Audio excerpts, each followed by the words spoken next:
Hey, Pat and Doug here with another episode of the Wealthy Gym Owners. And in this episode, we're going to talk about client retention strategy. So much of what gets the attention in social media or during seminars or workshops or whatever else are all the front end things, right? Lead generation, conversion stuff, ads, what social media platforms. But I think especially as the market gets more and more competitive, retention really needs to jump to the top of our priority list as owners if we want to build a business that's durable and profitable. So, Doug, let's start to dig into that today.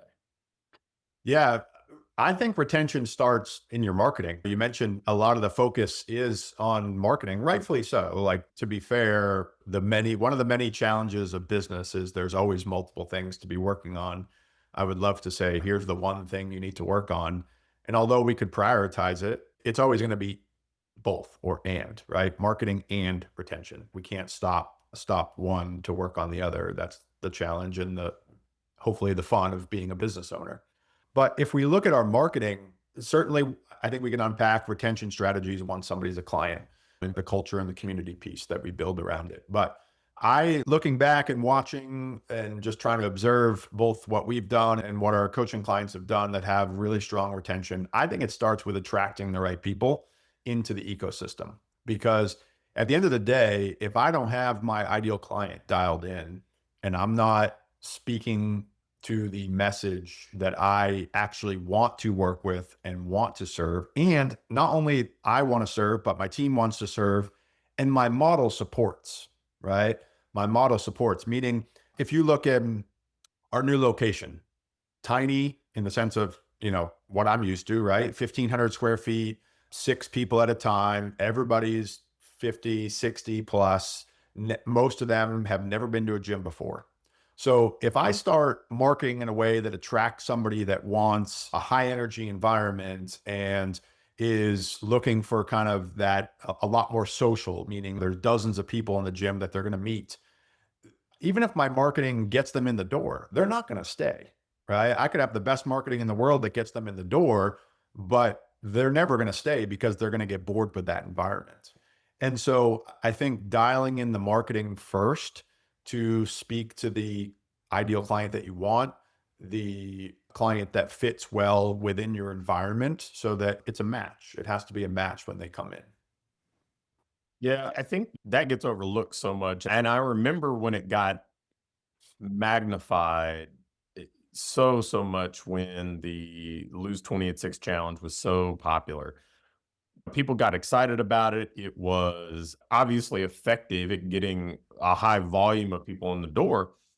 But you would watch businesses that were semi-private focused businesses or small group focused businesses that attracted a clientele that wasn't necessarily focused on weight loss or body composition as much as they were just focused on health in general, and body composition was kind of a bonus. And they that bolt on this front end offer, you'd get an entirely different population of people that wanted small group, were focused on that one single outcome, the weight loss. A lot of times the audience would be a younger audience, which kind of didn't fit in these 50 and over gyms.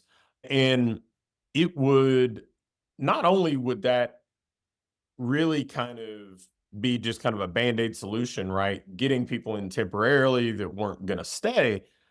But then I think the unintended consequence was it watered down the culture for what was there. You had a culture that was built around a certain type of person, a certain type of goal, where they were in their journey in life, what the energy was in the gym, whether it was the music or the number of people per square foot or whatever else. And so what attracted somebody and kept somebody there was no longer present. And so you would see these people who had been a client for 2, 3, 4 years leave because it wasn't really the gym that they had wanted to be a part of or been excited about being a part of for a long time.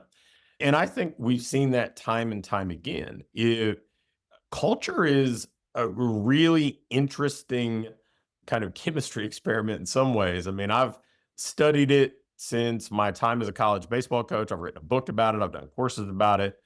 And attracting the right people that you are going to be comfortable serving over the long haul is a big deal. The having congruency between what the marketing looks like and what the experience actually is a big deal. But then also understanding how maybe deviating from that can come in and disrupt whatever already exists. Because most of the people watching this or listening to this already have a gym. Right. And so whenever they see a new marketing idea come across, a new promotion campaign, front end offer, I think you have to be really particular about how you bolt that on and if it's going to be a fit. Because if it's not, the concern shouldn't exclusively be, hey, this isn't going to work. The concern might be, well, maybe if this works a little, it kind of screws up what I already have going well. Yeah, that's a really good point. I think it's not only finding the match, but the match that is also not going to push out the people that you currently have.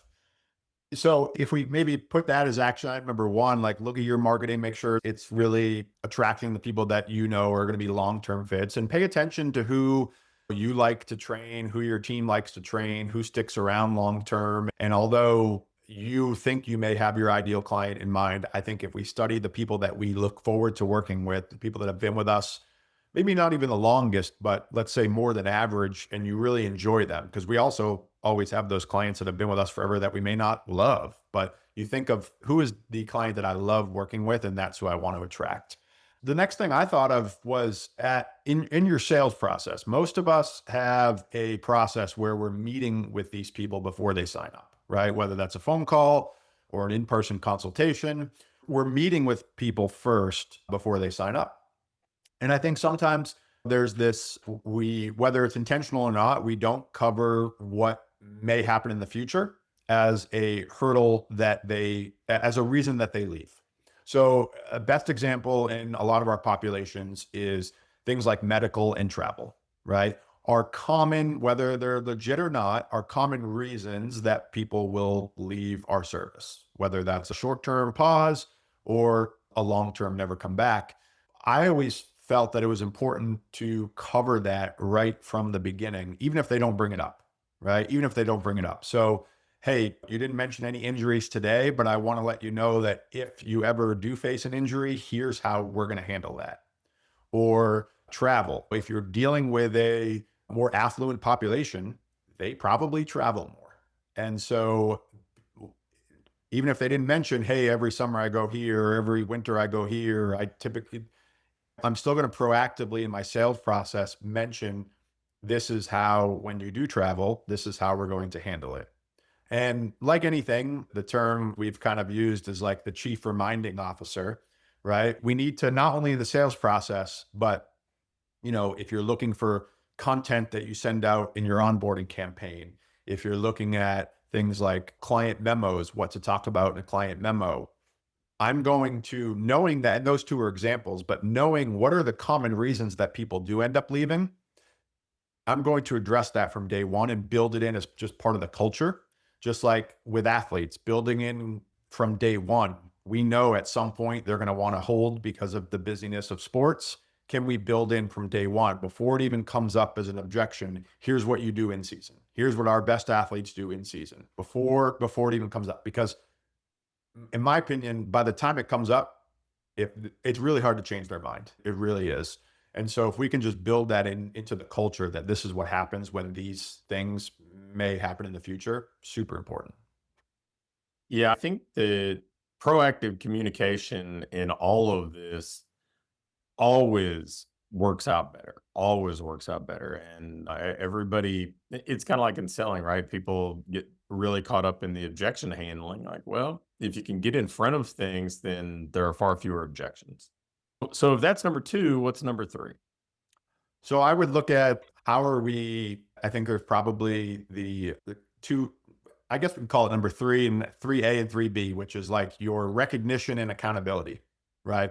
So they kind of go hand in hand because I think they're both proactive strategies that you're doing. The way I separate them is Accountability is reminding people, checking in on them, kind of more, I would say, a management approach to people as opposed to a leadership approach.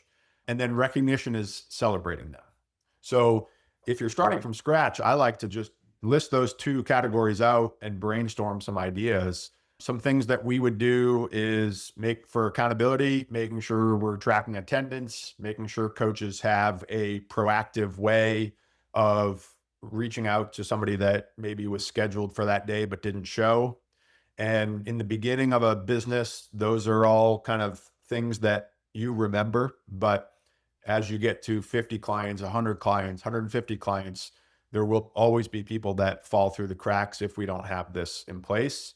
So things like proactive reach outs for no shows. We're big fans of what we call the at risk process, which is pulling every Monday a list of people that didn't show last week and are not scheduled for this week, giving them a call and a text just to check in on them, not making them feel guilty, not making them feel bad, but just a check in. So those would be a couple nuggets on the accountability piece. On the recognition piece, that's more the celebrations of rewarding what we want repeated, right? We want the good behaviors rewarded so that hopefully they continue to repeat them. So that would be things like celebrating attendance milestones. We're big fans of things like having boards that they hold up when they hit certain visit milestones, 25 visits, 50 visits, things like that. Having, some people call it the frequent sweaters club, some people call it the consistency club, but having these kind of attendance clubs every month where people can earn their way onto it gamifies it. It builds community. It builds competitiveness for your clients that are competitive. I mean, our board, you had to have 10 visits, and we would always, every month on the last day of the month, have people walk in, say, I'm just here to get on the board. I wouldn't have shown up if it wasn't for that board that I want to kind of earn my spot on. So I think accountability and recognition, certainly a big piece of retention. Yeah, those two, having done business or team stuff for 30 years, I mean, those two are paramount because accountability, I mean, you have to think about the nature of the business that we're in. We're asking people to adopt new habits and behaviors that, to be fair, they're probably not great at doing on their own, or else they wouldn't have needed us. And so that accountability is, I mean, it's just kind of incremental behavior modification. And then recognition, like if you want to stand out and not be transactional, catching people doing stuff right probably doesn't happen as much in people's lives as would like. It seems like people are quick to remind you of some things that maybe you didn't do the way they wanted or the ways that didn't meet expectations.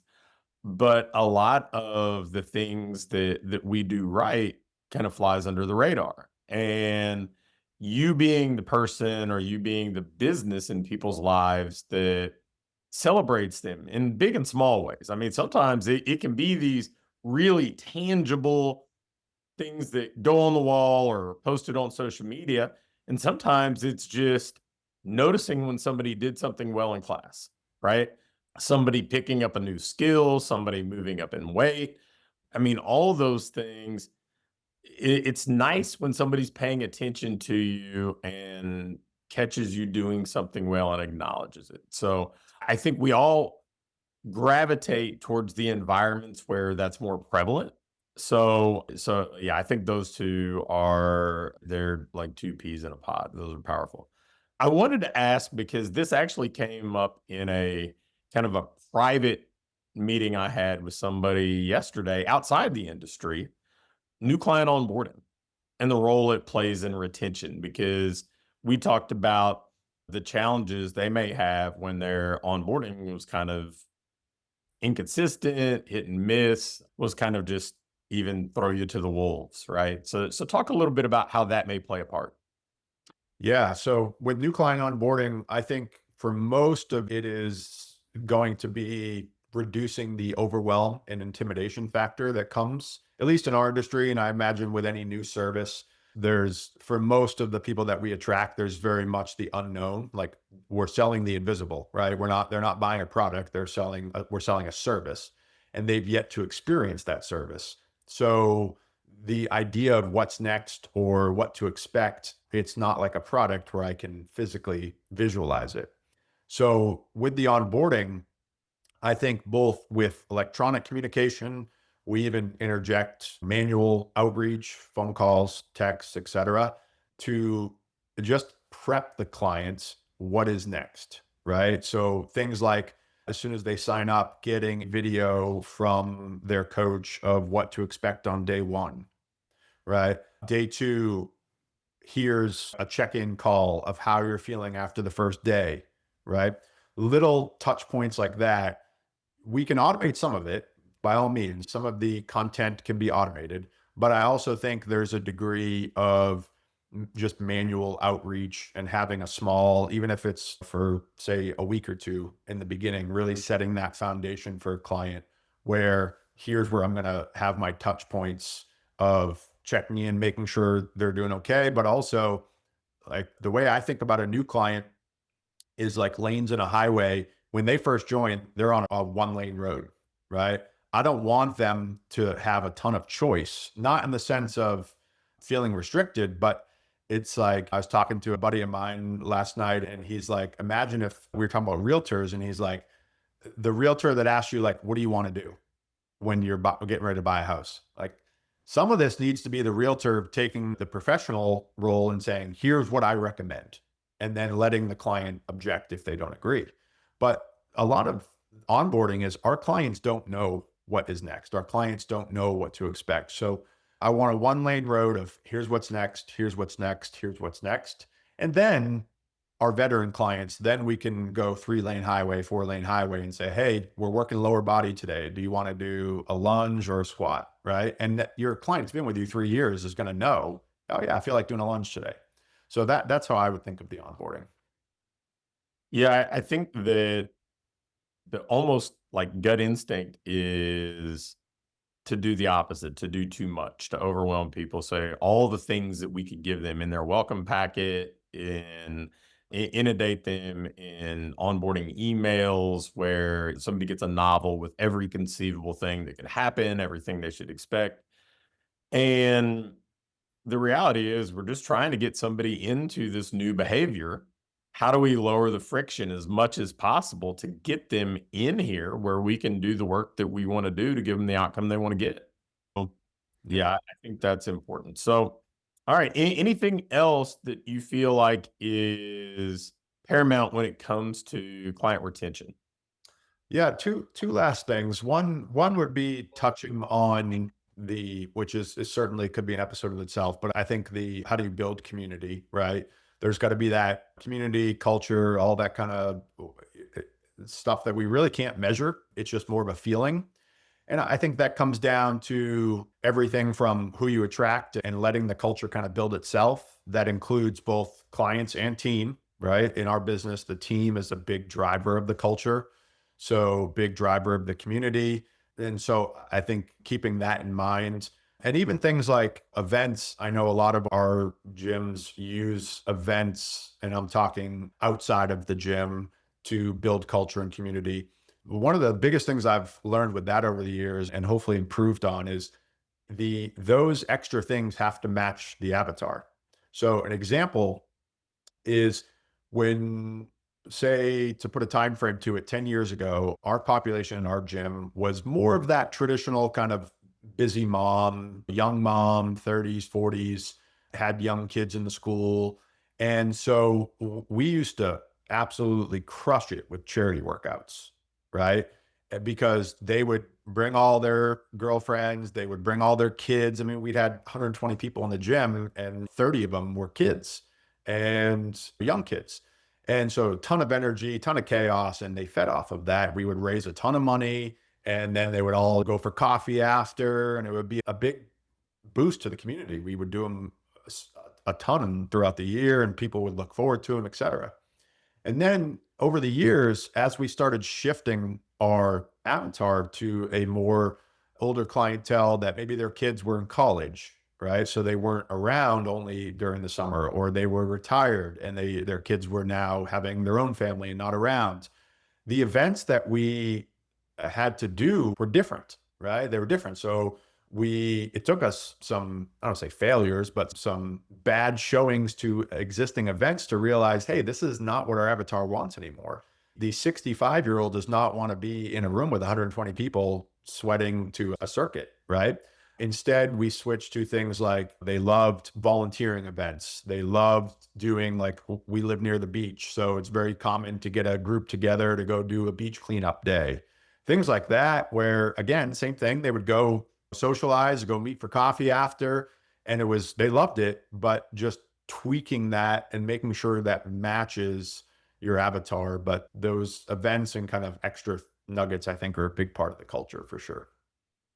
Very cool. Yes, I that probably does merit its own separate episode because as we get more competitive as an industry and the training side of it, all these things that kind of insulate you and serve as a little bit of a moat become more and more important, whether it is client retention, whether it is making sure that you're attracting the right person, and certainly things like community. So great that you brought that up. Well, hopefully if you're watching, listening in, you got some important takeaways here because again, I think that it if we look back 10, 12 years, a lot of retention was simply lack of competition, and so you're the only real convenient option available.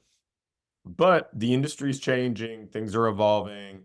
I think retention's importance has been magnified and will only continue to move in that direction. So, Doug, great takeaways today as always. Appreciate it. And that's another episode of The Wealthy Gym Owners signing off.